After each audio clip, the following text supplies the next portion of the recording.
If we're ready, I will call the FinCom meeting to order. Peter and Chris, thank you. Sorry. That's okay. Just a reminder, this is being broadcast live and being recorded. May I have an approval of the agenda? So moved. Second. All in favor? Aye. Thank you. And now I will open the floor to public comments. And as I said to Spruce and Deanne, Spruce was here first, so Spruce, you're up. And please make sure you guys speak into the microphone. Thank you. Hi, Brian.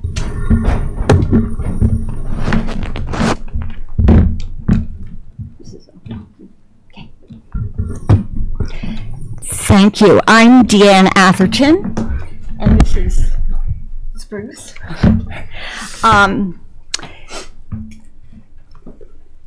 We wanted to, I was here before you, I believe, in January, and then Spruce was shortly after. And at that time, we told you there were certain things we were going to do relative to Article 75. And we wanted to just come back and share that information with you. The chair informed us that the matter is closed and that you have already voted. But we thought that it would be important to share with you the information that we have. When I was here, I told you that we were going to speak with Chief Pittman about enforcement issues. We were going to speak with the shoreline bird monitors about any issues there. And we also, afterwards, had gotten feedback from one of the neighbors in the Nantucket area. So we met with all three of them. And the bottom line is that we found that Article 74, now you all remember what Article 74 is that it's complicated and it's contentious and it needs clarification. And maybe you all knew that before we started, but that's what we found out. But we just want to share with you, just very briefly for a few minutes, some of the information that we found. Gordon Balcon, also known as Spruce. We met with Chief Pittman, and he explained to us that there was no contradiction in state law. And that was one, I think, the points that you guys brought out. He said it was not going to impact his law enforcement capabilities negatively. And he said that it was a mistake that one of his officers told the homeowner in Nantucket that he could put up a string fencing. He said that won't happen again. So so that meeting for us felt like it went well. And then we met with the bird monitors. We had two different meetings. One was a in-person meeting with the Nantucket bird monitoring community, and they voiced some concerns about the wording. Worried about that they could not do their job effectively, having to seek permits and other things for their bird and wildlife, including plants protections. So we then had a follow-up conference call with state and federal wildlife enforcement officers, and also Natural Heritage was in on the conversation of Massachusetts, and they came back and suggested some wording that would make it much easier for them to do their job and wouldn't impact them at all. And we do have the wording. I believe it went to town council. Mm-hmm. And so we have you. I don't know if you've seen that wording, but we have it available, if further needed. And then we met with homeowner Terry, and she voiced some concerns about after the land bank property there, and that there was people, not only on one property, on many properties that were transgressing and trespassing. And as I pointed out in our meeting here, when I said that, people can put a fence to their high tide line and keep people off their property. So I, and explain that to her, and also that maybe the homeowners association of Nantucket and the other homeowners associations could, come up with some suggestions, and we haven't heard back from them yet. So that's what we were doing by way of follow-up, and we had a communications glitch because we understood that you weren't going to be voting on the article until February. But we understand that you did.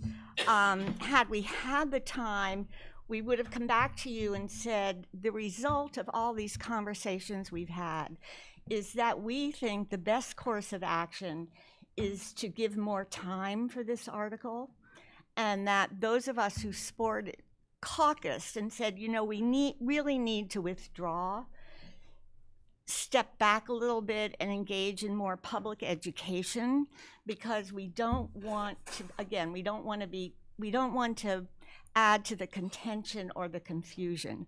So if we had had the opportunity, we would have asked you to consider making a recommendation to table the article or to refer it to committee. One of the things we found out in talking to Chief Pittman is he would find the reinstitution of the town's beach committee very helpful to deal with matters like this. So it seemed to us when we talked it through that the wisest way to proceed is to ask you to refer it to a committee. Ideally, we would get the town to reconstitute the beach committee, or to table it. But you've already made your decision, and you've decided to make a recommendation not to recommend. We're a little concerned about that because we think the article has a broad base of support and that it may be called on the floor of town meeting. If it's called on the floor of town meeting, right now we're thinking one way to go is that we would rise and move to table, which we think takes precedent. However, if we're not successful in that, we're going to have to amend it on the floor of town meeting to provide the exemption for the monitoring of shorebirds. So we don't know if you can reconsider it and revisit it and think about changing your recommendation. But regardless of whether you do that or not, we're asking you to help us by trying to be very clear and accurate with any facts. So if you prepare a written comment, let's just make sure it's accurate. I mean, our article, as far as we know, does not contradict state law. And we've heard some of you say that. And if you think it does, let's cite the state law and just let's all be on the same page on that, because we believe it doesn't. And we also have been told by Chief Pittman it doesn't add to enforcement. So whatever comment you write, we just ask you that it be as accurate, that it be accurate. Okay, thank you. Questions from FinCom? I have one for Libby in a minute, but no questions? Libby, Deanna, explain to me again the beach, what committee? Not beach. we had a beach, BMAC, we used to call it, Libby. There was a beach management advisory committee. Okay. That was disbanded years ago once we hired a beach manager. Okay. Now we have basically beach management in the Natural Resources Department. Okay. I am certainly not going to advocate for establishing another committee. Okay. We can't manage the committees that we have. It's really difficult. If people have issues with beaches, we should bring them to town administration, and we certainly can help address them with natural resources staff and whatever applicable staff there might be.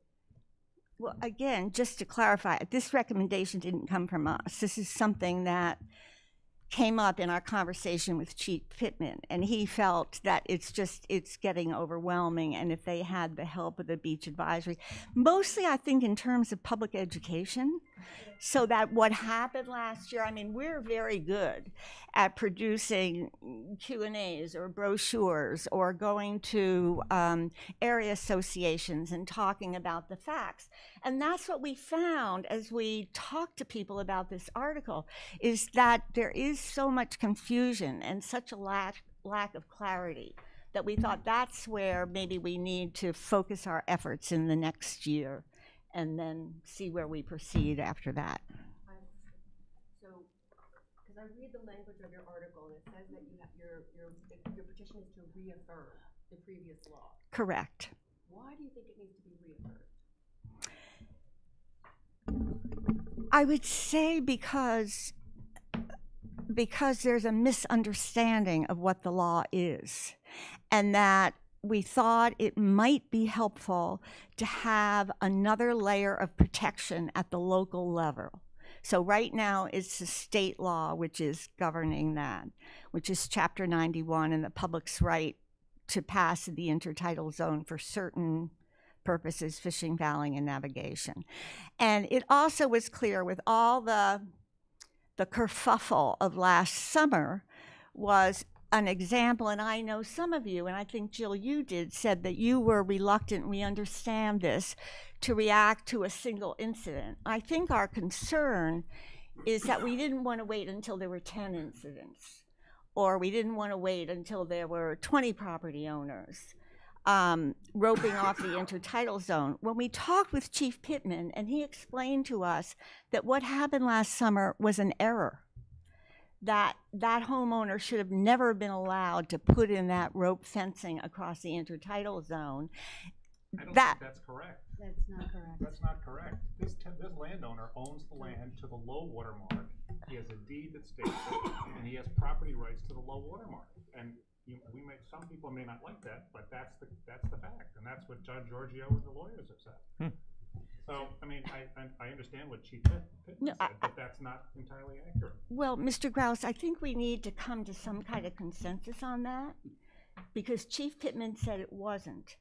That the public has the right to pass across the intertidal zone for these 3 reasons. Yes, he does own down to the low water mark, but he doesn't have the right, according to Chapter 91, to block the public's right to pass for those 3 reasons only. Right, and those reasons don't include walking their dog and correct strolling along the beach.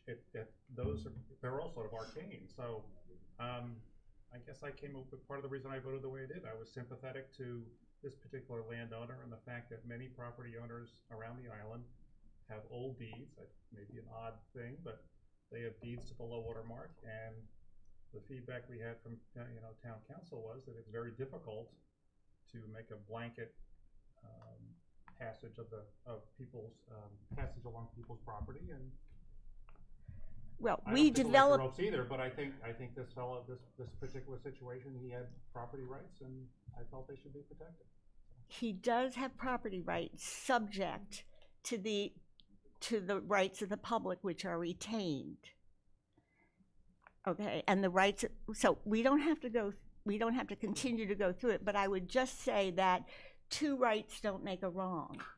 So clearly the public was not respecting his property, but it doesn't mean that the private property owner has the right to prevent the public from exercising what limited rights they have, especially here on Nantucket, when this is part of our culture. So it's not only the culture, but it's the law. Sorry, Dan, what's part of our culture? What are you saying? Is that our the beach beaches, access? Exactly, Jill. Yeah. And I think that was part of the pushback last summer, is people don't understand, and there is a sense of entitlement. There are many members of the public who think they can go to any beach, and that any beach is a public beach, and it's not. It's not. All we're trying to do is preserve the limited rights that the public does have. And that's why, in that case, we're just saying that property owner, and that's what Chief Pittman explained to us, is that that should not have happened last summer. If I can just make one comment about it, and Spruce and I we touched on a little bit right before this started. It seems like the circumstances of his property in particular changed after Land Bank put in the parking lot. And so his, what was happening to him changed. So he had to adjust and learn a tough lesson, and also teach the members of the public a tough lesson too. I think everyone learned in that process, even though that was unfortunate how that happened. But it might be it might be a guideline for Land Bank, and Spruce I think agrees, for them to put up some kind of sign and maybe inform the public from there. And I don't think it's incumbent upon the Whites residents to do that as much.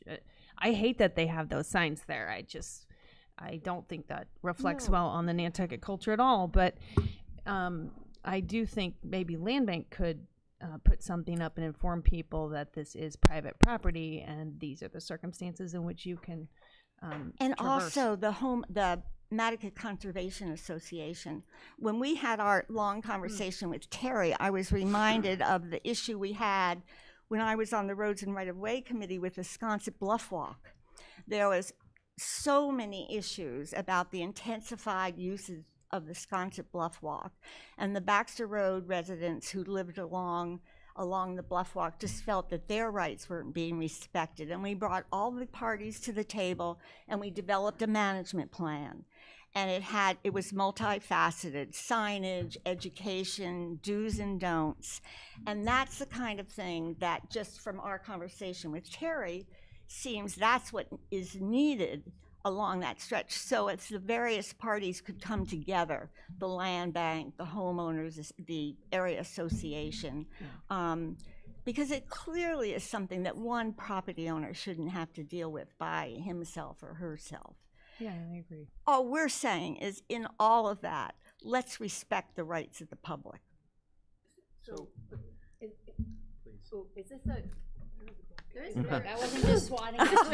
That's good. I hope they're buds. I I want spraying. so the issue of these two laws, right? Because the original law goes back to like the 1800s, right? Earlier. Earlier.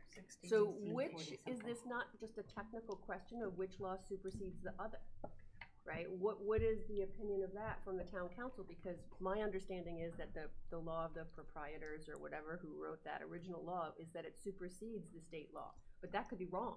I've just heard that in some conversation. Well, it's all consistent, and in the language of our article, it says, again, this was written, I mean, it was vetted by town council.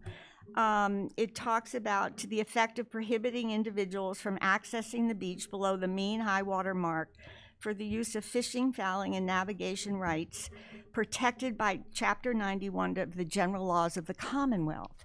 So that's the state law. And I think that my understanding, and this is I'm getting, is that Chapter 1 grew out of those colonial ordinances.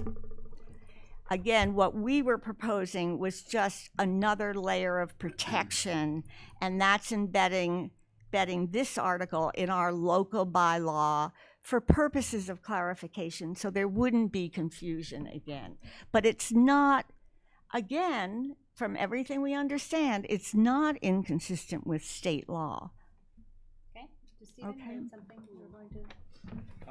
Yeah, I didn't watch the meetings at the select board this summer when this became an issue, but my understanding is that there was a concern raised by the public, and then the select board requested that the obstruction, the fence or barrier, whatever, come down, and then it did come down. I think actually it was removed by the property owner before the meeting, Stephen. Yes. So I wonder what the problem is. It seems like it was explained to him what the limitations of his property rights were, and the barrier was removed, and now we're in compliance with your understanding of the law. Correct. We just don't want it to happen again. But if it does happen again, if it does happen, and then the barrier will be removed, and we'll be back where we and were the police department, you know, I mean, and the police department understands since they've been through this issue. All of this is the reason that we feel it's most judicious to just pull back with this article. That's why we were going to ask you to table it. Okay, please don't understand. We're not asking you to approve this article. I mean, we want it to prevail in the long run. Or maybe this isn't the best strategy. We don't know. Okay, so at this point, and I explained it to Deanne, Yes. that what has to happen is someone who voted in favor of motion not to adopt, you have to ask us if we will reopen it. And then then someone makes a motion. I think just one of us who voted in the majority can make a motion to reconsider and Okay. then vote on that. And we'll say that's intermediate step. Yeah, I don't think Deanne needs to ask us if she's already asked us. Okay, perfect. So, is there anyone on FinCom would like to reopen the motion that we made? Right. No No, you had to have been there. You had to have, yes. Actually, I will reopen it. Okay, you're gonna make that motion. I to make the reconsider? motion to reconsider with the adaptation that Deanne and Spruce have just asked us to table it or to put it on hold, or however we have to phrase it. I would second that. Thank you. All in favor? Okay, sorry. Motion not to adopt stands. Fine. Okay. Thank you. Thank you all. Thank you. Okay. More public comments, please. Mr. McClure, you're just coming to be in the audience today? I'm totally on the outside looking in. So why didn't you do Just checking before I move on to Mr. DaCosta. You're up.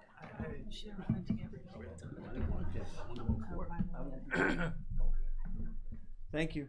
Hi, Mr. Appreciate you Nice to working with see my you. schedule. I've been here, I've been Yeah, there, I've that's been here. I've been fine. We didn't want to miss the opportunity to see you in person. there. Do you want me to just give Yes, you a if you give us a okay. background as to So the your article that I brought forward is to limit, to request that if the town were ever to put paid parking into effect into the Washington Street lot, or put the valet back in there like they had last year, that they would have to come to town meeting for approval, and to limit the amount of spaces designated as official parking spaces to, I think, I can't remember, it was 7 or 9. I went down and counted it. It's in the article. And the reason being is quite simple. I'm one of the people that parks downtown. I get there very early in the morning, and I have 3 employees. None of them bring cars to town. They all ride their bikes or take public transportation or walk or ride a moped. We have one designated moped that everyone uses that comes and goes from the wharf, and we park it behind the boat so we don't take up spaces. But I do have to come down in the morning because I carry around 300 to 500 pounds of ice down every day, and I can't carry that on a moped. Just no way around it. Wish I could get a golf cart with a dump bed on the back, and I would drive that, but I can't. And I would like to see that. But there's a lot of people who work downtown who can't take the bus, public transportation, who can't ride a bike, who can't take a moped, and the only place they have to park that isn't paid is the Washington Street lot. And these are people that don't make a ton of money downtown. They're not high-paid waiters or bartenders. They're dishwashers. They're they're clerks in shops. They work for, you know, minimum wage or minimum wage by Nantucket standards. So I felt that it was important that if we ever were to charge for parking in that lot, that the people that live here have a chance to talk about it. So that's where we're at. Okay, it's Article 81 for those of you that were flipping, because there's a lot of articles. I know. Thank you. Questions for Mr. DaCosta? Sure, I mean, you know, you saw town council's reaction to it. I had a similar article, right? Well, he's concerned that there might be some legal issues. That's what he's paid for. I would just as soon go to town, get it through town meeting, and if the state kicks it back, they kick it back. That was my question, were you gonna try to navigate around that or just move forward with it? I think we move forward and see what happens. Yeah, thank you. Even if it gets kicked back from the state, at least it sends a message to the board, select board, I that, understand. you know, I wanna see where the vote goes at town meeting, and see if I'm alone here or if I have a majority. I think I have a majority, but you never You know. had 7 spots in your article, by the way. It was 7. It was a number. You asked 7 or 9. It was 7, yeah. I looked at what was there in the past, you know. We talk constantly about parking and issues and parking, and charging for parking is not the solution as far as I'm concerned. People who can afford will pay, and people who can't will be up the creek without a paddle. And the only thing that's ever gonna fix downtown parking is a parking structure, in my mind, and we're not there yet. Who knows if we'll ever get there, but if we want to do valet, I was very instrumental. I was on the select board when we put valet in, and it worked really great in the electric company property because it was an underutilized piece of land. And if valet were to come back next year, I would hope that it would go somewhere out of town or where we have underutilized land, like Jetty's Beach or who knows where, school, but not that piece of property. That most days when I would go through that lot at 2 or 3 in the afternoon, that those spaces were empty.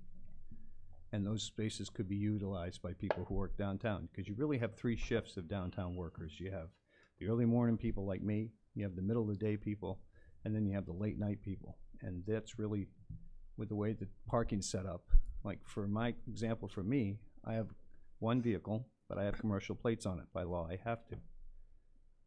I can't park in a 2-hour zone. I can't park overnight downtown. So I have no recourse but Washington Street. And I get tickets in Washington Street that I have to come to contest because I go to work at 2 in the morning and the police officer comes through at 5 and puts tickets on cars because he thinks they've been there all night. Then I have to come in and deal with them later on. So, you know, it is what it is, but this lot is too important to the downtown core to all of a sudden decide we're going to start charging for it. Libby, is the intent of the town to continue to use that lot as it was last year? With the valet? Yeah, it's not. At this time. And that's why I want, you know, I don't fault this board or this administration, but who knows where it's going to be 5 years from now or 10 years from now or 2 years from now. So. And there could be several other lots that are concerned at that point. Yeah. We don't have several other lots. That's Well, the thing. I mean, parking in general. Yeah. Okay, Joe? I was just curious, Bob, you were a select board member. Having town meeting kind of step in and veto power, you know, sort of veto or act as a check on the select board's responsibilities, it doesn't strike me as a great idea. well, at the time, when I first got on the board, and correct me if I'm wrong, Libby, because I may not have this right, but wasn't it originally parking was part of town meeting, and then it got taken away from town meeting and became something that the select board could change without? There might have been a bylaw that allowed the board to establish parking regulations. So there's a big, to me, there's a big difference between parking regulations and a lot that has been historically free parking, all of a sudden charge for parking, or used for paid parking. It seems to me that there are a lot of, you know, avenues for you and other business people who depend on that lot to go to select board. I mean, you're pretty experienced in town more than me. I mean, Right. I get this that. This strikes me as kind of a nuclear option that could have effects you don't really. I'm not a particular fan of having the town meeting step in. Interfere is a bad word, but interfere with select board's prerogatives. So. You're essentially stopping paid parking. I'm not because, stopping. No. Because if you have a vote to the town whether you want to allow paid parking, I don't think very many people are going to vote yes. Well, in that I don't know what the town meeting's gonna do, I never do, but I just think that they should have a say in it, because, you know, there was an uproar when the valet went in there, and nothing changed. It was a done deal, so, you know, it kinda took a lot of people by surprise. And the fact that I brought this article forward, not just for me, but even because I'm a past selectman and I'm a waterfront guy, I heard a lot of the brunt of it, so. I hear you. Here I am. I mean, there were a few things more aggravating last summer than to drive through that empty town pier lot Exactly. in the afternoon. And as much as you try to intellectualize it, all these spots would be taken anyway. There wouldn't be one here for me anyway. It still made your blood boil. And I think obviously the selectmen heard that and they respond to it. I happen to agree very much with Bob that that's now. And what happens next year and what happens the year after. I also think I think that this one clearly is, according to town council, is a jump ball between the select board and town meeting. He said town meeting has the right to enforce parking laws through bylaws. The select board can do it through regulation, and we don't kind of know what happens, but maybe it goes to the person who goes there first. So I don't consider this micromanaging. I think it's within the purview. Well, obviously, I think it's within the purview of town meeting. We have 2 select board people here. Would either of you like to offer an opinion on this? I guess not. No, they're discussing. No, I mean, there's 2 of them here. They might have an opinion, so, or not. Well, I do have one question to think about is it clear that this does or does not apply to the spaces that go with the boat slips? It's not, does not. So I don't know if we need to clarify that in the article, but those are, Because I would those are argue that governed by those the, are paid. those are governed by the, agreement, I don't know, not necessarily agreement, but the grant from the state that built the town pier, those spaces go with that, and those slips, people who draw slips get those spaces. So those, that front section would not be part of this, this is just the, Just on the. Just The on gravel. On the, no, but just with the slips that are on the piling pier, not on the floating pier, which wasn't paid for through that grant. correct, Is that- this, the just for fixed pier, clarification the for fixed pier, everyone. right. So, the original pier, which was 70s, I mean, I did the survey work with the engineers when I was 17, so that's how long ago that thing's been there, so. Now, isn't part of these, oh, go ahead, Dawn. Just another future thing to think about. I mean, I think eventually when we can get town offices built, we're probably heading to expand that parking lot by removing the buildings at 37 and 39. Will be more to come on that discussion Wednesday night. But, would there be at some point where the select board might want to charge a more, if, say, parking was instituted in the rest of downtown, would the board ever want to charge a minimal fee to help in that parking lot that's cheaper than the on-street parking to help pay? Those just might be some decisions. Well, Is it better to be with the so executive board or we have to could- go to town meeting? If this would help, I would clarify the article, and you could help me with this, to determine the footprint of the article that's there, the land that's there now. So if you added 37 and 39, say, those would be additional spaces, they wouldn't be included in this. If you wanted to charge for those spaces, but, I mean, this goes back from when I was on the board, where there was always, every year there was discussion about we should take part of the town lot and we should charge for it. We should be making money off of this lot. People should pay to park down here. It's a privilege, it's not a right. And I disagree. I think that we hear constantly about how town is being taken away and it's being moved out of town. All the year-round businesses are moving out of town. Nothing's downtown anymore. We've all heard these arguments about, someone comes down and they get a ticket in the middle of February. Why are they ticketing in February? This, that. This is, to me, if this becomes paid parking in that lot, it will be the last nail in the coffin for the downtown area. I mean, I can afford to pay. I'll pay. I miss the valet. I really do, because here's a perfect example. I take a 5-hour charter. There is no place for my customers to park. My first charter leaves at 6 a.m. There is no public transportation unless they take an Uber. When the valet was there, I'd tell them to go pay. I'd pay for their parking. I was like, would you pay? Oh, $20, here you go. And I'd knock it off the bill. I was glad to do that. My people weren't parked on the street. They didn't get a ticket. Everybody was happy. The valet's gone now. I don't have that anymore. I wish we did. I think there's a lot of other businesses that feel the same way as I do. But to take spaces where the dishwasher at Backyard Barbecue would normally park, and now the guy doesn't have a place to park because the valet's there, and my customers don't want to drop off at the town lot and walk all the way over it. They're like, well, if I'm going to drop off there, why don't I just park there? They wanted the convenience of being able to drop off downtown. So, I think we have a serious parking problem for 2 months, and paid parking is not going to fix it except for the people that can afford it. So can we rotate back? Exactly how many spaces or which spaces are we trying to? There's 7 restrict? spaces in Just- the, Just No, 7 In the spaces? no, article. no. No. 7 spaces in the Protected. article are those spaces that would be designated for official vehicles. So you have the assessor's spaces. There's behind the old building department building, there are 7 spaces that are marked official vehicles.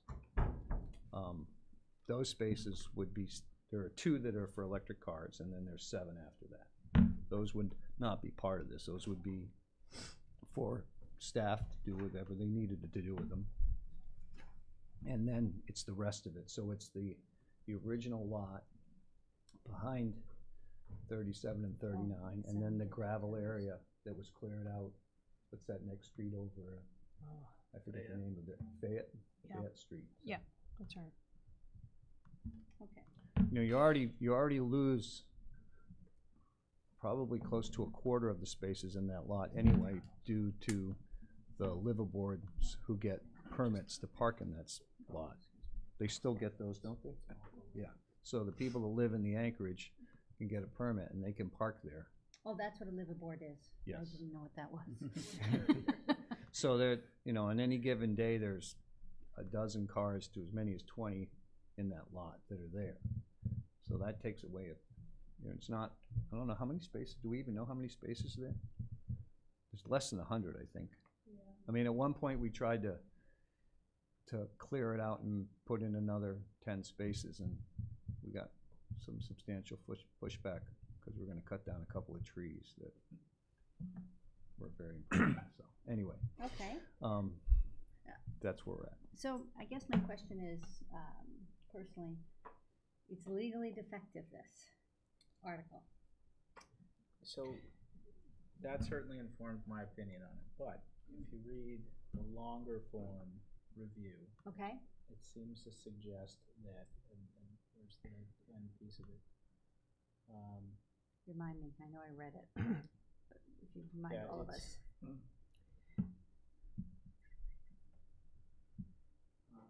Let's see.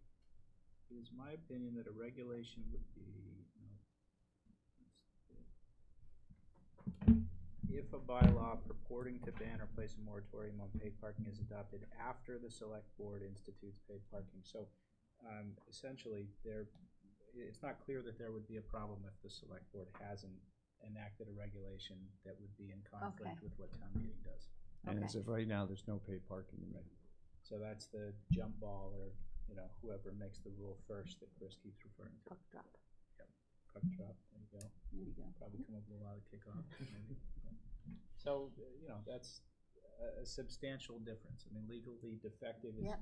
usually a good heuristic we can use to say, okay, we've got 120 of these things. How can we classify the ones that don't need a lot of further review? Mm-hmm. And that's certainly, you know, got me to where I voted in the first place. Mm-hmm. But on some further review of this letter, I think maybe it's not so clear. Okay. Okay. Other questions, comments?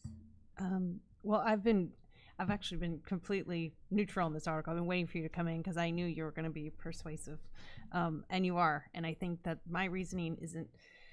I mean, for one, as I always say, and I've said this since my first day here, I agree. I don't care if we know if the Attorney General will sign it or not, because we can't vote articles down because we think of what they may or may not do. So that doesn't speak to me. But your business does speak to me, and I think protecting the businesses downtown and their ability to park really speaks to me, and I'm really in favor of this now. So thank you for coming. You really clarified that for me. Thank you. You know, what's been going on in town in the last 5 or 6 years with the sidewalk improvements and everything, I think has really made a big difference. The widening of the sidewalks to Washington Street lot, the sign, just that signage, the simple sign that says town lot parking has made a big difference.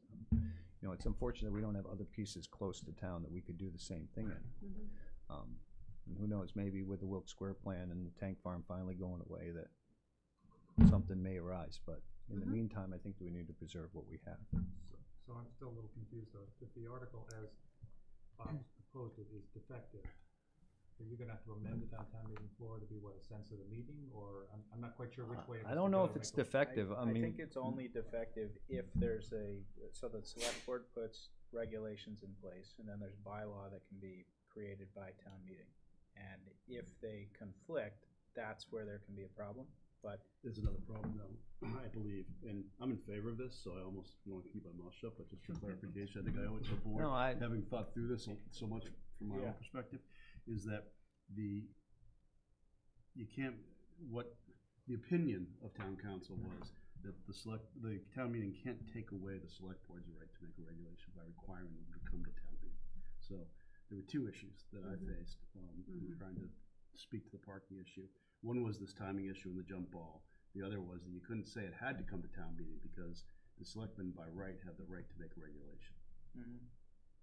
right. Right, which is a little bit different. Yeah, but they can make a regulation and they could exempt this lot.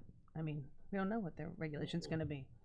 I'm sympathetic to Bob's problem and it would be great if we could find some solution. I'm not too thrilled, as my I'm not quite First comment, sure having- what the regulation would be. So, so basically what you're saying is the selectmen have the right to make any regulation they want for anything, Well, I mean, in the as it relates to context of parking. as it then relates to yeah. parking. So Specifically if as it the relates to selectmen parking. decided tomorrow they wanted to charge $100 an hour to park in the Washington Street lot, they could do that without any kind of approval or town meeting, any Yes. discussion. That was the opinion, believe me. Well, That was the here's opinion where of town Sure, council. that's true. Then we'd have to just vote them all out. But because as we know, our- our select board is not gonna do that, so I I don't would, think an I would extreme really example hope that actually I would get the approval of illustrates. this board, but all of you know me well enough to know that regardless, I'm gonna pull this article, and I want town meeting to at least have a say about it. So I 'Cause would- I think it's important for a town meeting to send a consensus to the board that's sitting now, so they know where it's at. We've done this on numerous other things with non-binding questions and things of that nature. And I have a personal interest in this article, but I'm not the one I was just the one that brought it forward. There were a lot of people who asked me to do this, so. So I totally agree. I totally agree with your underlying premise that if you're going to use charging a fee on this island to control demand, unfortunately the board's heard me say this over and over again, then you're going to drive the local people out, and it's only going to be paid for. Well, I think there's a precedence here where all the core area has had paid parking for as long as I can remember, of some sort, whether you were buying a permit, whether you lived down there, or there was 2-hour zones. To me, we are in paid parking right now. If you park longer than 2 hours, you get a ticket. If you park longer than 15 minutes in the 15-minute zone, you get a ticket. People look at those tickets as paid parking, believe me, we all know that. So we have paid parking of some sort. But Washington Street lot has never had that.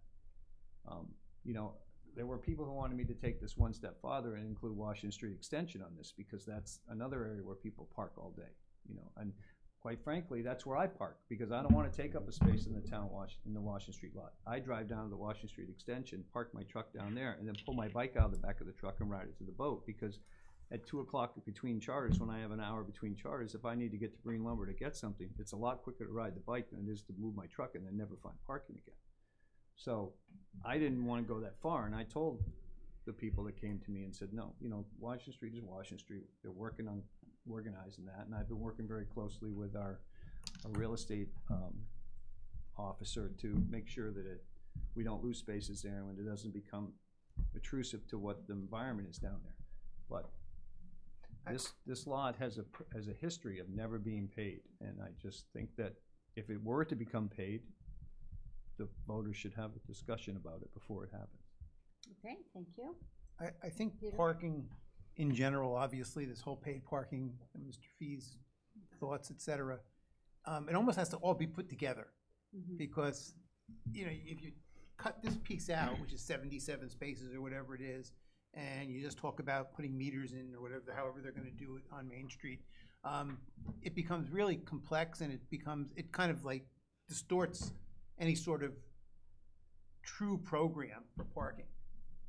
I agree with you 100%, but I just almost think that there's got to be a way to address parking as a package, and this will eliminate a big piece of the parking downtown as a package.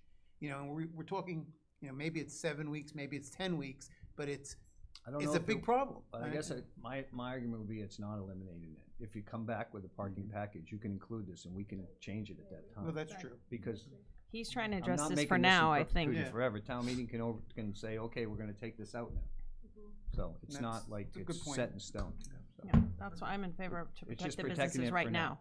So, Okay, and I know you guys are busy, so I don't wanna drag this on any longer. it's a very hot topic, so we like talking about parking. Yes. Any other comments? I'll motion to approve. Second. Any further discussion on the motion? All in favor? Aye. All opposed? Nay. Okay, one. That's all right. Thank you very much. Thanks. Okay, motion to approve. Okay, thank you. Mr. DaCosta. Motion to approve.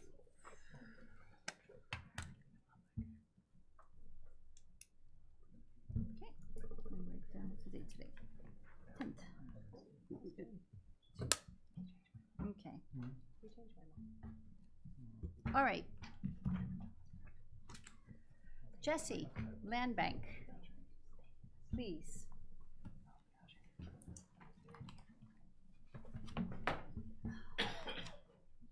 Nice to see you. Thank you for being here. Yeah. I'm just here to represent the Land Bank on our full faith and credit request. And you have to introduce yourself on the microphone, please. Jessie Bell, Land Bank. Thank you. Jill came by the office today and I hopefully was able to answer most of her questions. But I'm here to answer questions you have. So this is Article 30 for anyone Yeah. who's keeping track. So one thing that came up last time though that wasn't clear. I think Brian, you said it was maybe a difference in what 300 basis points. You thought? Was that what you I thought? think the numbers that Brian threw out, I could have sworn that it was 100, 150 basis point gap between the town's borrowing rate and a land bank as an independent borrower. I don't But think you so, said but- today it's only 30. Well, I don't know, because they would have to issue revenue bonds, and and they have to get those rated on their own, and all the expense, it would be substantially more expensive to do that, and Cinder has said that it would be much more expensive from an interest rate perspective to issue revenue bonds than it would be to do a general obligation bond. I can't quantify it because we haven't tried to do it, and there's no, and we haven't done a revenue bond for the land bank, or the land bank, to my knowledge, hasn't done one since I've been here, so what it would look like, I don't know, but it has to go its own separate ratings. It would be more expensive. Yeah, she just said that it was the difference between 2.2% and 1.9%, which was a big difference between a 2.5% or 3.5%. Well, I don't know that though. I mean, I haven't. That's just a rough thing that Lisa sent me in today's market. She said that's Yeah, what I mean, I didn't ask the question about what the difference would be, but I mean, I don't know what they would get in terms of premiums and whatnot to actually make that spread difference, so I'm not sure. Okay. She said that basically over the life of if it were issued today, the cost savings. Sorry, no, that's okay. I just wanted to make sure Apologies. everyone could hear the same thing. Thank you. If it were issued today, the cost savings with the full faith and credit backing of the town would be $1.3 million over the life of the bond on a 20-year payback schedule. Provided we know what it's being borrowed at. Right, Yep. well, that's in today's market. If it were issued today, it would Okay. be the difference between a 1.9% and 2.2% interest rate. Okay. And the wait, I just had another question. Sorry, we got sidetracked. Has the town always offered its full faith and credit behind the land bank's borrowings? Is that been a practice since day one? We did it in 2007 and 2016 at the special town meeting. We authorized the bank to use the town's full faith and credit for refunding. So since my time, we've done it, and we did it. The last time we did for a large borrowing was $35 million in 2007. But that was, you said today that was for acquisitions. Was that also for debt? I think there was also refunding language in there, and the $35 million? Well, $35 million had refunding language, and to refund any prior debt issued. The 2016 authorized refunding, I think it was of some of the 2007 debt, because we didn't have a vehicle to do it other than the special town meeting to authorize the refunding. So this language that would be drafted would include the authorization for refundings should those opportunities present themselves. So, but because this says this article is for debt and acquisitions, you can't tell us what those are. I understand that, but how does that work? So we say, okay, you get to borrow $25 million, and then later when you want to go to purchase something, you specify what that is, and do you coordinate with Brian on that or the select board and tell them, or? No. Yeah, so we back up your whatever amount you want to do with what you want. Yeah, but we would not typically do a bond issuance unless it was for a significant amount, because there's a lot of costs, closing costs, and issuance costs associated with that. So it would have to be, significant purchase.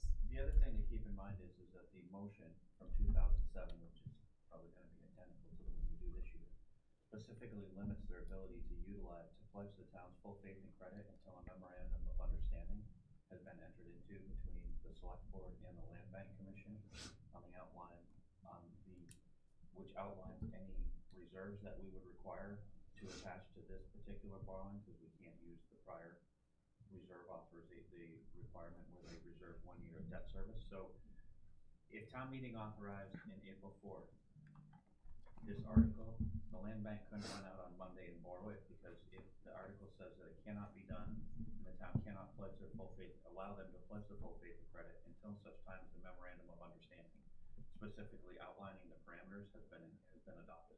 So there's still a period of time that, or So there are, without both boards signing off on an agreement. so there are some administrative costs on the town side for this? On your side, your time that you're spending, town council? I mean, that's on any borrowings that we do, it's not a, I mean, we have to, everything.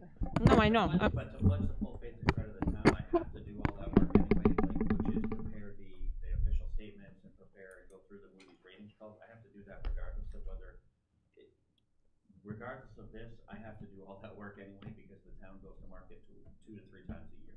So that's not really the administrative part for the town is not something that is really, it's done anyway automatically by inherent nature of us doing our borrowings. Has there ever been a problem with any of the pre-existing, any issues? Never. No. And this is standard procedure. We did it in 2007, and we did it to authorize them to do a refunding in 2016. And while Moody's will not guarantee it, by all indications, they look at this as self-supporting debt, so it would not impact us in any way, shape, or form. But one thing I want to point out about 2007, that money, I think that was $35 million, is that right? And then yet in 2010, that was probably your lowest year for your receipts, right? So now you get, now your receipts are $22 million a year, but that particular year it dropped to 10.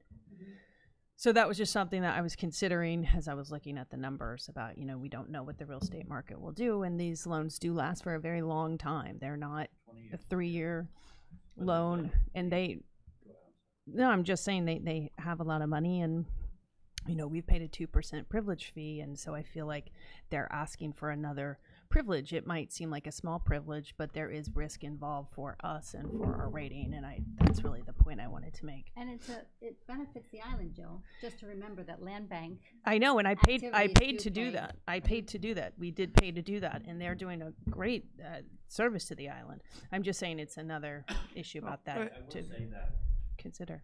The risk is mitigated by the fact that if there's, at least right now, the way the memorandum of understanding is set up is that they have to reserve every year, the entire year, one entire full year's worth of debt payment. Yeah. So that if they ever ran into that problem, we would have at least that coverage to be able to sort out how to, before we would actually ever have to actually begin to pay anything. So there is a protection. So if they ran into a time where they couldn't meet it, there is a reserve automatically that they can't touch on an annual basis that is specific to this inherent issue that For a year. But it would give us another year to figure out what we would do and how to not have to get. Yeah, I agree. There's some great safeguards in there. I'm not saying there's not, but 1 year and then inheriting a bigger problem would be something different. And I realize we're talking about a catastrophic situation. If there's a default, okay, and crazily there'd be a default. They have all this assets that they could sell an asset, obviously. When does it affect? Not no, easy. but when? Not easily, I don't think. Well, if they had a default, it would probably change their. I don't think the select board would come out and start selling their land. I think people would freak out. I would not. Right, yeah, this is. All right. So we talked about not asking for the full faith and credit because the land bank can issue its own revenue bonds, but we felt like it was fiscally irresponsible not to ask. We felt like this was in the public interest, and we felt like the voters would support it, and that's why we're doing it. Brian, in your experience, is this out of the ordinary for other municipalities? I know we've done it regularly, but is this typical to see this kind of interagency, or too much of something that doesn't exist anywhere to know? Or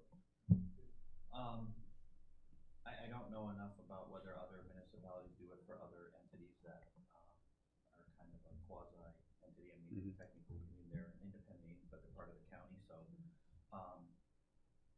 I don't have enough information to speak to that. I can tell you that I'm comfortable with it, and I think that the town, we can work in conjunction with them to develop a plan that mitigates the town's risk. I can't mitigate it away 100%, but I can mitigate it to a comfort level that if there were something to be happen, we would have protection in place to be able to go through and manage it. And I don't envision a scenario where that would happen.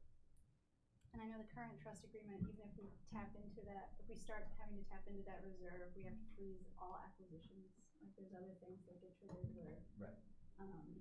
you know, we pretty much have to stay within our operating budget and just do any capital projects, not do any purchasing. You know, and then I think I sent it in an email. I don't know if it You got did. forwarded to You the did. whole. Okay. But if we deplete that reserve, then the select board actually, if we can't spend $100,000, we have the select board coming in and basically approving, you know, any expenditures over $100,000. So Yeah, but then again, that's a well. Well, there's no land being bought at $100,000. On Nantucket, that's for sure. it'd be down to like one employee. How much of the island does the land bank own? How much land? Like 3,500 acres. 3,500 acres. And $20 million in revenue, and So you own 3,500 acres. they valued it like $300 million. Is that what you mean? What percent of the total What island? percentage of the island is that? Oh, I think that like, the island's like, maybe like 3%, is that right? No. 9%? Should we ask Siri? Yeah, yes, sir. Siri would know. What's the total? 3,500 acres. And isn't That it was like 30, totally- 30, over 30,000 acres, just over? I think there's Yeah. 32,000. So 10%. Just about 10%. 10%. If somebody had a conservation map, it was outlined on that. It is, yeah. But of course, none of us have one of those, George, because that would be, you know, The too metric easy. that might George become has one. more meaningful is the percentage of the value of the land, because now they're buying smaller and smaller lots on the water. in Okay, town. is there any other Not acreage, questions or but heavily. comments Yeah. on this topic?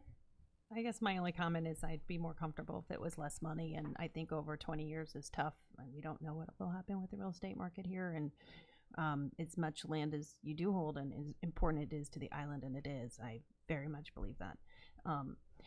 You know, a lot of that land isn't going to be sold. So if the town did take on the risk and they were stuck with it, it's not like, oh, we've inherited $300 million worth of an asset. It doesn't work that way. So that's my larger point about the risk, and that's why I'm uncomfortable with the amount. And I'd feel better if it wasn't quite such a big amount. You have a lot of debt on your books as it is. I know it's not, again, via your assets, but again, your assets are not something that can be sold anyway. So Okay, that's my noted. thoughts. Any other comments or questions? I was gonna say if the land bank becomes insolvent, it all becomes town property, so. I would say, I think this is probably one of the most important relationships we have, is with the land bank, who does a large and significant amount of preservation. And I think it's great that you have an excellent working relationship. Okay then, do I have a motion? It's Article 30 in your binders, or in your virtual binders. And just to remind you, it's to see if the town will vote to pledge the full faith and credit of the town pursuant to chapter blah, blah, blah, blah, blah, blah, to secure the principal of and interest on bonds or notes of the Nantucket Islands Land Bank to be issued. And there's more verbiage, but I'm sure you can all read it rather than me read it out loud. But that's what it's, full faith and credit, FFC. So do we have a motion? I'll make a motion to accept. Second. All in favor? Aye. All opposed? Nay.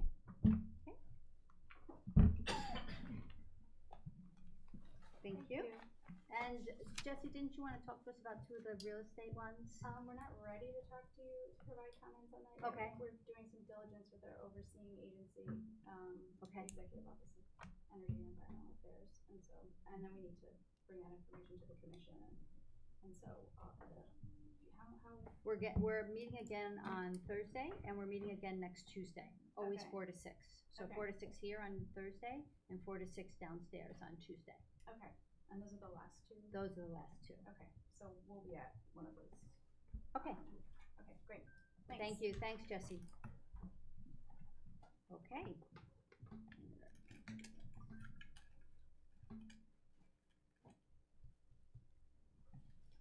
Okay, now, according to now Ally's able to put the warrant up behind us. And according to my notes, I did send around, we got some comments back from Ken as to real estate today, that I sent around today. If everyone has not had time to look at it, I suggest we hold off on those until you've had time to look at them, obviously. And/or Ken can come in and speak to us on Thursday. So that's the, did everyone look at the real estate things? No. I Did- think they have Have that'd be them come in on valuable as well. Thursday? Yeah. Okay. I will invite Ken. Now, one of the things that we could have voted on, and somehow I missed it in my little list, Article 91, acceptance of Massachusetts General Law part-time building inspector. I don't think we voted on that. Unless someone contradicts me and says, yes, we did. My note taking yet again is not up to par. I don't remember this one. I know it's important for the, it's related to the other one. Yeah, I just, I don't remember voting on it. Okay, thank you. No. All right, so this is a select board article, so Libby had presented it to us last time. Would you like Libby to refresh our memory, or do you all remember? I remember. No, No on Libby representing? I don't think we need to. This is where a general contractor can take this role, right? Because you can use someone locally for it. Yeah, Right. he can, yeah, and he wouldn't be able to inspect it somewhere. Okay, so we don't need a refresh. Nope. Okay, You got it. so do I have a motion? Motion to adopt. Second. All in favor? Aye. Thank you.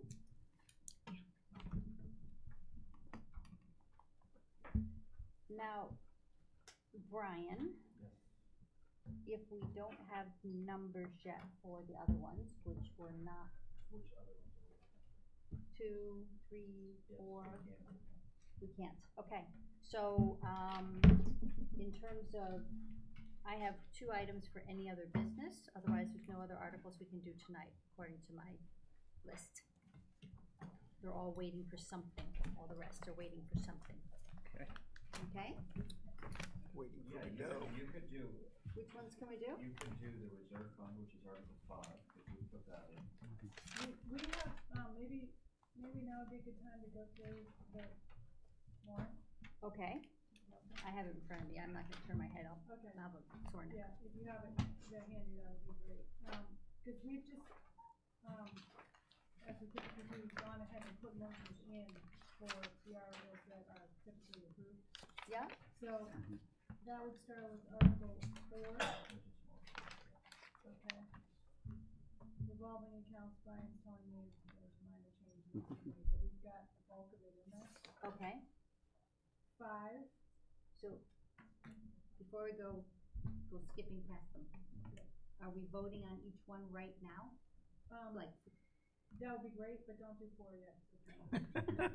you're killing me here, Libby. Is that the tennis court problem?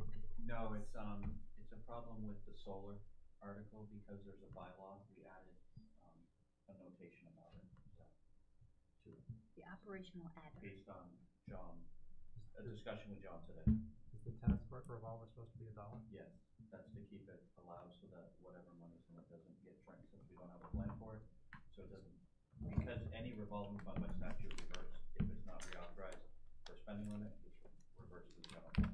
So by authorizing $1, it stays open and doesn't revert. Okay, 5, yes, 5 now has 500,000 in it.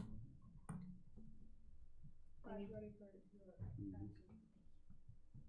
Thank you, Libby.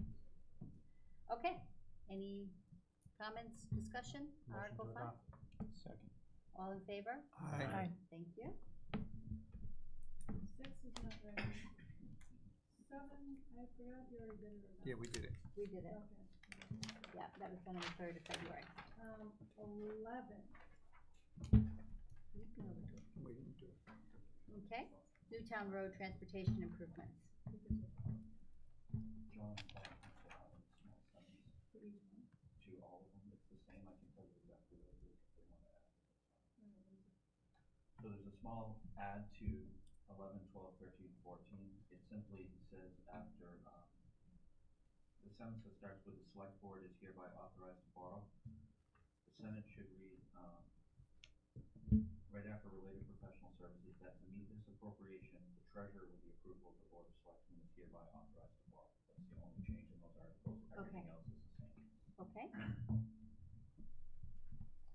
comfortable voting on that with that change? Okay. So Article 11. Any discussion? I'm gonna read this for a second. Sorry. I know, but you say Newtown Road and people freak out.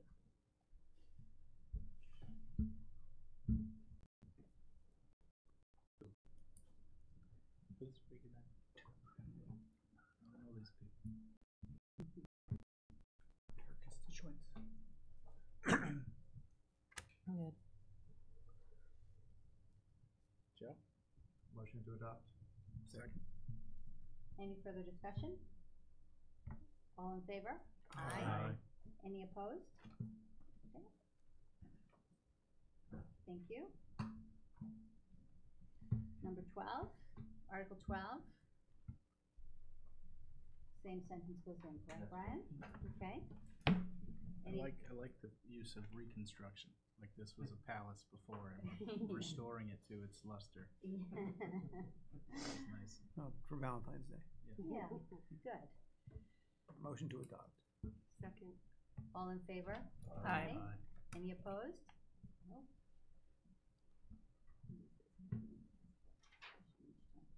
Number 13, Motion to adopt. any further discussion? I only remember that every other article. No? Okay, all in favor? Aye. Any opposed? Okay. 14, the improvement to Children's Beach Stormwater Pump Station. Didn't do this one yet? No. We did not do this one yet, we talked about it. Any That's a comments or pricey pump. discussion? Brian, is this one gonna need the same modification to the sentence? But Yes. All these borrowing article?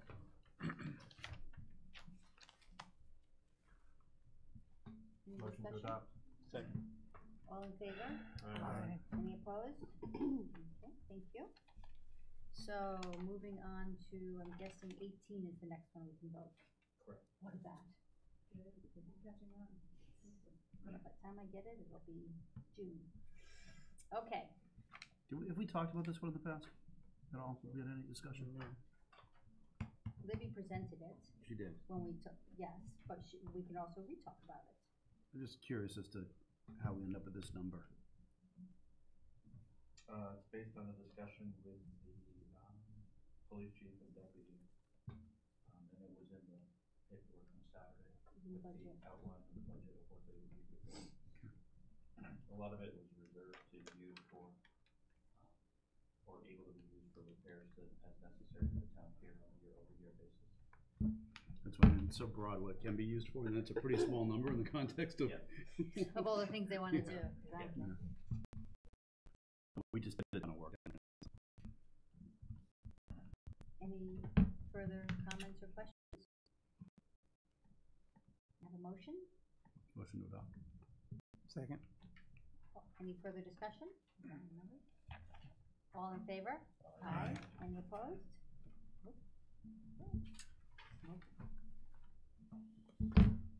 Ambulance Reserve Fund, we can talk about this one, or vote on this one. So, any discussion? May I have a motion? Motion to adopt. Second. Any further discussion? All in favor? Aye. Aye. Any opposed? Thank you.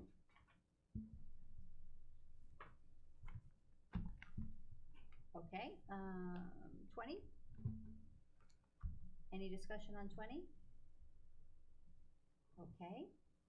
May I have a motion? Motion to adopt. Second. Any further discussion? All in favor? Aye. Any opposed? Okay, and 21? Okay, any discussion on 21? I'd like another presentation from Brian. Yeah, I think so. Can we get some detail? I wanna see the revenue. How did we? Why it ends at $1? Yeah, that's what I was gonna ask, yeah. Zero. I told them repeatedly to get rid of that dollar. Yeah. It's a real problem. Motion to adopt. We're gonna use it for- Second. They can use that dollar Any for the further tennis court. discussion on the motion? No? Okay, all in favor? Aye. Aye, thank you. Oh, any opposed? Do it.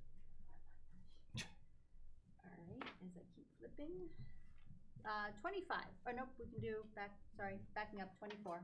I'm getting there, Brian. No, I know, it's fine. Any discussion on 24?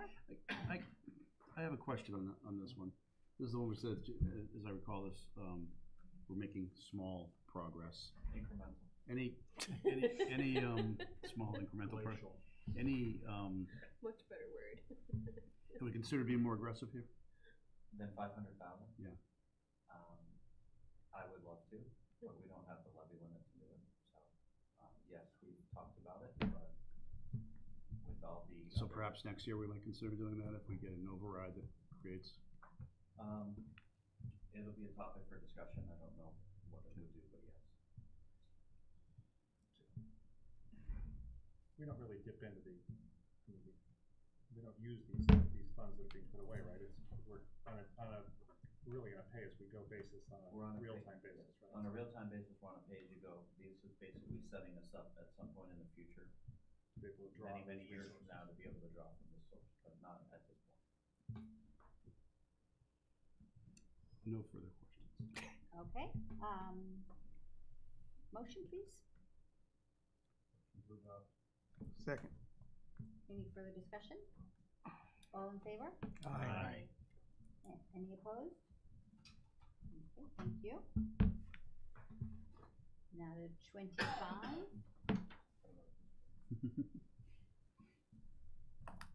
Okay, any discussion on the article? Motion to adopt. Second. More discussion on this motion? All in favor? Aye. Any opposed?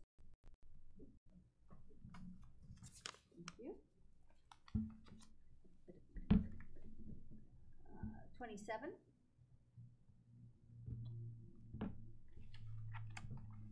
Any discussion on the article? Motion, please? Motion to adopt. All in favor, any further discussion? Getting to sound like a metronome. All in favor? Aye. Any opposed? Thank you. Okay. And now I think we're waiting for planning. And yes, we're waiting for planning or HD Did we do and which or one? HDC. Pardon? Did you already adopt 28? 28. We just did it now. We did we just did did it before. 27. No, We we did it, 27. we just did 27, we did 28 on the 3rd of February. Yeah, I was That's just- okay. I apologize. I have this great spreadsheet, Brian. That's color coded and everything, and it's already green on my spreadsheet. Mostly 29, we did not do 29 yet. It's not green, it's not done. We can do 29 now. Okay. Any discussion on this motion? where did the figure come from? It seems like it's maybe not enough money to do a whole lot of work. It seems too little. But it seems too little to do anything significant, and if it's not intended to do something much, then it's too much money. We spent something like 75,000-ish on a consultant that was paid for by somebody else, but we hired a consultant already on the development of a feasibility study for a parking garage, which I know they don't have to do anymore, but that was a little bit used as a basis for what we wanted to do here, so we basically doubled it. Okay. And the town council, it was a bit of a swag, to be honest. I'm not familiar with that word in this context. It's an accounting term. Yeah, okay. A municipal accounting term. Yes. Very good. Kind of like operational adder. So maybe for you or for Don, what are we hoping to get from this consultant? The we are hoping to work out some details on what we want to see and what we should put into the development agreement. And what we should be anticipating costs.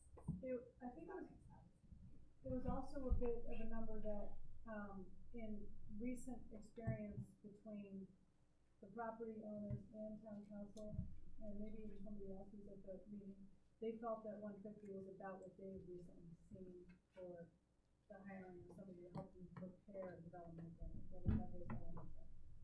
Because there's 4 parties involved in Harbor Place.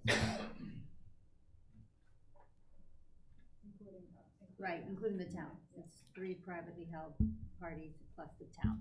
So this person's gonna help coalesce what the select board wants to see done, and then will help us to protect those interests when we go to the negotiating table with the property owners. And answer some of our questions in terms of what are things going to cost. But we may not, if we don't spend that amount. Well, it's certainly money well spent, I think. I'm just trying to understand what you want from this person, because it seems like maybe they're worth more than that. But yeah, I don't know what they're intended to do. We're thinking that we can do quite a bit of it internally as well. Okay.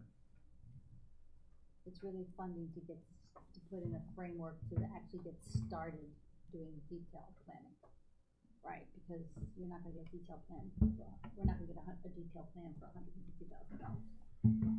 No, but we do have already a report as to what the infrastructure improvements might cost. That need to be refined, but I think we're hoping that some of that refinement will happen here, but there's already kind of a basis. Right. I mean, I don't think anybody would object if you all had said we need more money, but we have to figure out how much we have to appropriate in our scheme of the budget. And I suppose we could always come back to you all. Yeah, I think we need to do that. I would encourage you to come back if you find out that the person you really need costs $250,000. I mean, this is the kind of thing that you don't want to cheap out on. You know, this is going to have for generations, this has an impact on what our downtown looks like, and that's the lifeblood of our economy, despite what people talk about moving things out of town. I mean, we got to get this right. So, whatever. I mean, you got to have a number to write down. I'm sure. I don't need to encourage anybody in this room to come and ask for more money, I'm sure.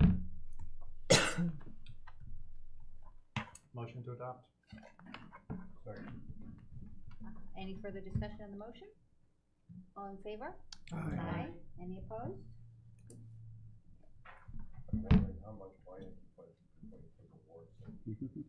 Probably less than 150,000. Yeah. Okay, good.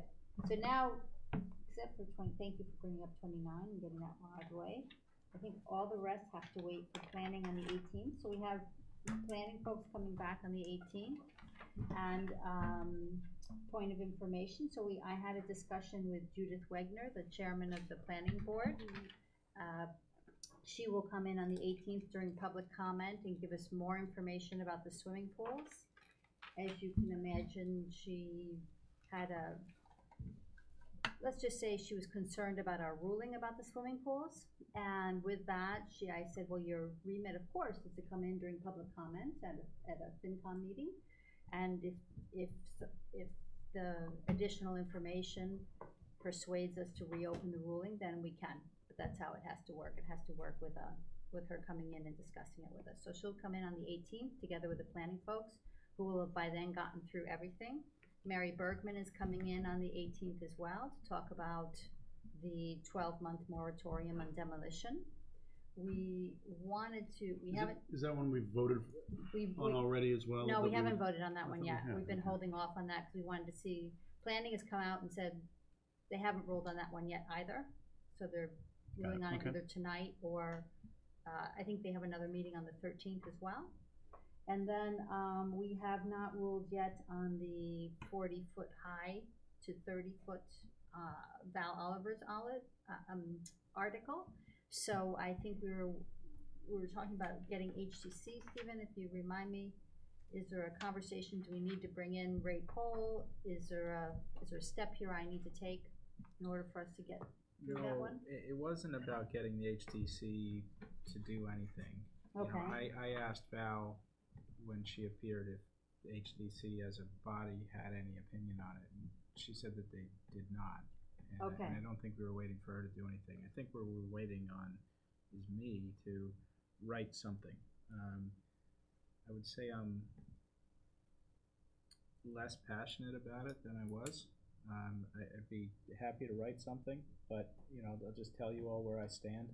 I met with Andrew Vorse about this, and he committed to bringing to a fall town meeting or to next annual town meeting next year a bylaw amendment that would limit in the commercial Mid-Island district buildings could only be parts of 3 stories. So we wouldn't start seeing 3.5-story buildings, which is my concern. You know, I think that would materially change people's feeling when they're driving through the Mid-Island. I don't think that feels like Nantucket. You know, the examples that we have on the island of buildings over 30 feet tall are institutional buildings like the schools or their churches or their historic buildings, you know, built during the whaling era or right after the Great Fire, most of them. So my concern is that if we have 3.5-story buildings in the Mid-Island, that feels very urban and is a departure from what people have come to expect when they come to Nantucket, and that can have far-reaching impacts.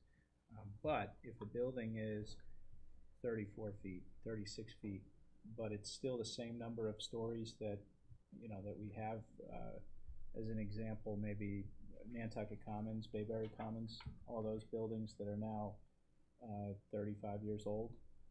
You know, if a building looked like that but was a couple feet taller, that to me I wouldn't have the same concerns about those buildings. So it's too late, obviously, to put an article together that would limit a building to parts of 3 stories. But if that's coming down the pipe, then that makes me feel better. Could that be an amendment to her article? Andrew thought that it was probably outside the scope. Nobody's asked, and I don't think anybody plans to ask Sarah about that.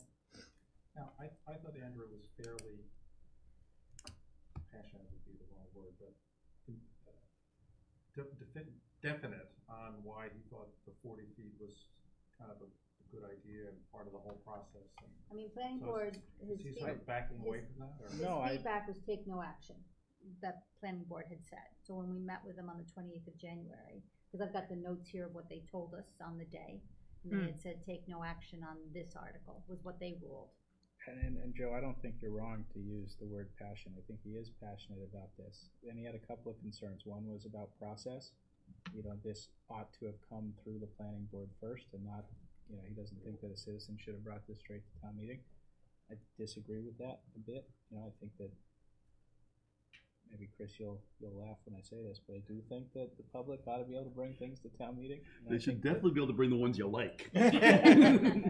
No, I think that this isn't creating a, you know, a paid position. This is about the character of Nantucket in I think a more important area than people give credit for. You know, the Mid-Island, commercial Mid-Island is a relatively new term, and people couldn't point to it on a map if you asked them to. But it is a part of the island that you drive through every single day, and if you start changing the look of it, that has an effect on what people think about Nantucket. So, I think that I actually think about it that take no action would be my preference.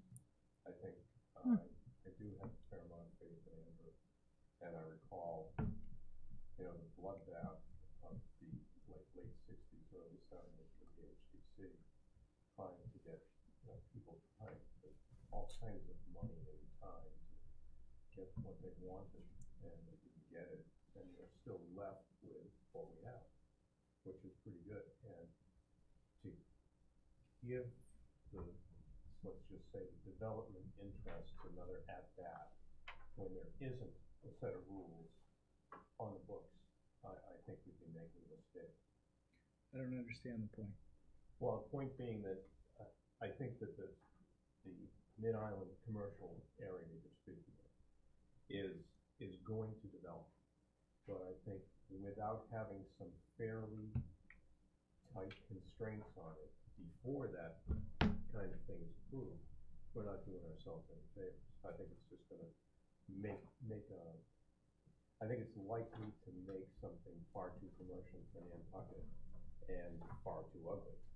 So this article proposes to roll back a change from 2016. And in 2016, we approved the raising of the height restriction from 30 to 40 feet. Correct. Which I think was not debated on the floor, is that right? I was gonna say, Yes. that is, then I'm misinformed. I don't Yeah. think it was, right, it's at 40 feet now, but I Yeah. don't think it was Yeah, so debated, it's so at no one 40 seems feet, to yeah. remember it. Okay, thank you. And there have been a handful of applications for buildings that would exceed the 30 feet cap, which is no longer in place, but nothing's been built yet. So my feeling is, let's get our arms around what we've done in 2016 before we make some changes that, we might not be happy with. 58, it's Article 58. So Val's concerns are very different from mine. Well, they're related, but they are different. My concerns about what the buildings feel like and what people perceive to be Nantucket. Val's concerns are, I think, as she said, exclusively about parking. She also had a sense of, I also got a sense of that she Historical also quality. wanted historical, exactly. Okay, so maybe So she primarily does, about but she was worried about density and Yeah, more because of parking the, and more cars. because of the design Right. that came out last year. And I guess mine's related to that, because if you have, and Andrew agreed in the meeting that I had, given enough time and opportunity, a developer's gonna try to squeeze the partial fourth story into these buildings. So when you do that, now you've increased the use, the density and the parking requirements potentially by 33%. And depending on the type of use, top floors are probably residential, that's one space per bedroom. Maybe you've increased the parking requirements even more than that. And that's problematic, but I would say that's secondary to my concern. My concern is just the 40 feet. I guess I didn't realize that had passed, so I totally back up what you're saying about the quaintness of the island and how important that is. And so to me, I think 40 feet, I have a problem with it. I wish there could be agreement in between. I'm not sure where I'll end up, but are we going to vote on this now? We don't have to, it's as we're having a discussion now, so it's really up to. I'd like to wait just a little longer. We can ask 40 Glenn. feet is huge, and I learned this, unfortunately, going through every ZBA hearing for the Surfside Crossing, because they tried to do that as well.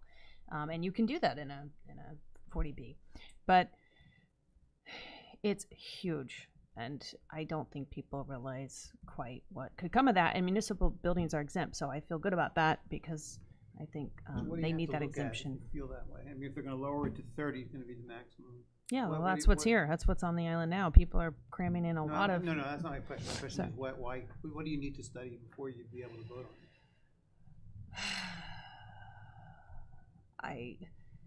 I mean, I wish I would love to have this. I wish there was a compromise between the two, but Wait, we I asked- guess it's not going to Yeah, happen. I had asked Val. You when she was did, you here, did, and if at she first- could go to 35. Yeah. If 35 would be amenable instead of going all the way back down to 30. Yeah. I mean, this and is about she- ceiling heights on floors, especially if you're, if they were doing 4 feet, but now they say they'll do 3 feet, but they haven't, 3 stories, but they haven't done that yet. So I don't like to vote on something that they, I mean, based on what they will do in the fall. Planning is coming back to us on the 18th. We can add this to the list for the 18th. Stephen, did the director have any comments beyond the process aspect that you recall specifically about why this is a bad idea? Yeah, it was about, he contends, and most of the every proponent I've talked to, proponents of the 40 feet, out of this article, say that this is about making a usable third floor, because the slope of, or the pitch of the roof is such that on the third floor you have a lot of unusable area.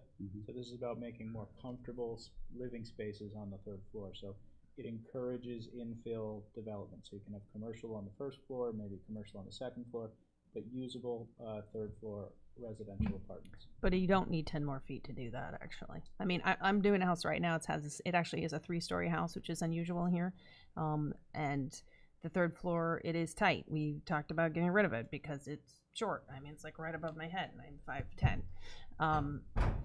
But are they usable rooms? They are. You would live in them. They're okay. You can do it. So I don't see a huge problem with it. And, you know, you can play around with ceiling heights. It's just people want 9 and 10 foot ceilings now. And, you know, you're not going to get that at 30 feet. That's true. You're going to get a floor of 9 feet, but you're not getting 2 more floors at 9 feet. So I get it. I just, the low profileness of the island, I struggle with that. Planning board has voted to take no action on They this. voted to take no action on this. Which is, you know, different from the discussion we have every year about what's the meaning of take no action versus not to adopt. It means something at planning board, and if we do take no action, then this can come back next year if there isn't some further action taken to limit the number of stories, for instance, and people still feel strongly about it. Whereas if it was not to adopt, it couldn't come back, I think, for 2 years. We rule that we support the planning board or we don't, is what the ruling is, because this is a planning board motion. Right, but I mean, it's important to recognize what the planning board did. Right, I was just saying, we're not getting to say not to adopt now. Right, We're getting to say, no, we don't agree. Right. So Or if we agree. support take no action, then you're saying somebody could do another article on this topic. This identical article could come back in the fall or next spring. If, you know, that other article that I'm talking about doesn't come forward. So just so I'm clear, if we make a motion to support, that is not an action as it relates to. What we would do is we would say Or is it we support the planning board is motion, that or an- we do not support the planning What are board those motion. actions as it relates to? Okay. This is the same question I had last week about the pools, right? Correct. Right, because I said it was not typical that we would vote against what the planning board recommended, and we did. Correct. Different story. That was a But planning board, that was a planning board, That was a planning Article. board This motion. is not a citizens citizen article. article that they were opining on. Got it. And just to summarize what I might have written but will not write now, I just want to cite from the enabling legislation. I think the Section NHA is going to 2. hire you, Stephen. It says, the purpose of this act is to promote the general welfare of the inhabitants of the town of Nantucket through the preservation and protection of historic buildings, places, districts of historic interest, through the development of appropriate setting for these buildings, places, and districts, and through the benefits resulting to the economy of Nantucket in developing and maintaining its vacation travel industry. So, you know, really is an economic engine. You know, that was the idea of the HTC. So to me, you know, preserving and protecting what people today think about what Nantucket is, in order to keep them coming back. You know, that's really important, at least insofar as the HTC has value, and I believe that it does. So if we undercut the HTC, so they can't affect their mission the way they think it needs to be done, you know, we ought to support them in making whatever changes they need. I agree, 100%. The motion to support the planning board on this article? Okay, do I have a second? Any further discussion on the motion? Just that I just want to make sure that we bring it up when planning comes back. You know, to Yeah, see should we just that, wait till? you know, measure about the limitation of floors, which, you know, I believe it's coming in the fall, but Okay. if we could just, you know, ask that question in our meeting. Or would you Yeah. rather we? Can we wait? No, I'm prepared to vote for this, yeah. We could also, there's no reason we can't add a comment to this as well, is there? No, yeah, that's true. I'd be more comfortable waiting personally. Just, I'm sorry, you are waiting or You'd not rather wait? waiting? I would rather wait, just Okay. for the planning board to come Let's- back, and Let's wait until they I withdraw. want to be simpatico with them, I get it. Withdraw your second? Okay, thank you. All right, we'll do it, we'll discuss that one on the 18th. Let me just write down so I keep track. 18, okay.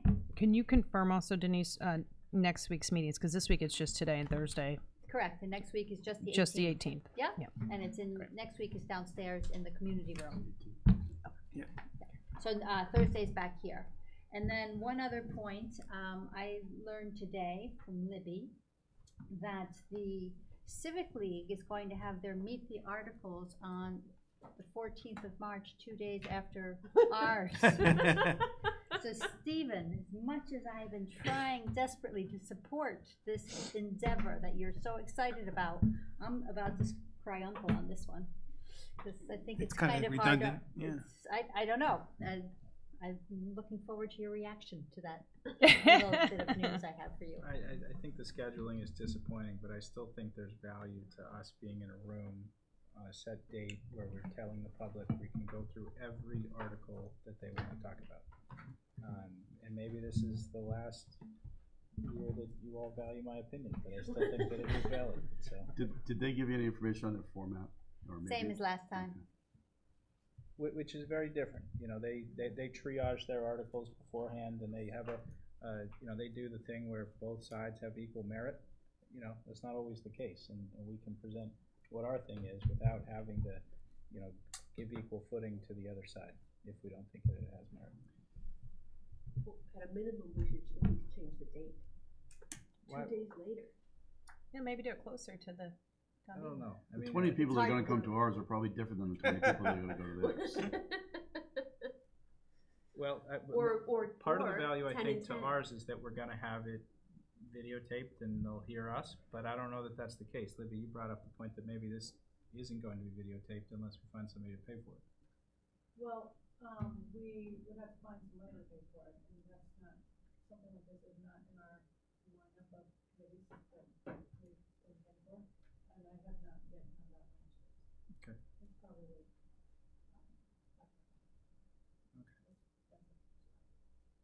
See, now you know what a swag is. There we go. Yeah. In this context, I get it. All right, well, I committed an email, and I'll say again, I'll find somebody or I'll pay for the fee if it's in the ballpark of $500. If people want to go to it, I mean, if you guys agree with Denise, then maybe this isn't such a good idea. No, it's not that I'll still go. We can still hold it, but I just think it's kind of piling on here. I think it's just going to be a rehashing of some of these citizen article conversations. Could I feel like we've had How are we advertising? The Civic League has offered to promote it, so we have a little one-page, here's what it is, here's why you should come, and they'll send it out to their 24 neighborhood organizations. I had no idea there's 24 neighborhoods on this island, but now I know that, and promote it and tell people to come. Well, then you're depending on each one of the neighborhoods, let the people in that neighborhood know about it. I guess Correct, that's how yeah. that works, I guess. And then we will have it posted on the website, and on the town website is an upcoming meeting, obviously, with an agenda, obviously a public meeting. So we can probably get it on that thing that comes out, what's it called, Daybreak Nantucket? Oh yeah, we probably can get it on that, yep. I mean, and look at the people we normally get coming in, so. Yeah. Well, Dawn will come. No, Dawn's like, no, I'm not coming. It's not my turn that day. I think she's met the articles already. It's not my turn that day. So anyway, so that's, okay, we'll go ahead with it. But I'm telling you, Stephen, one more thing piles on and I'm done. I'm really putting myself out there.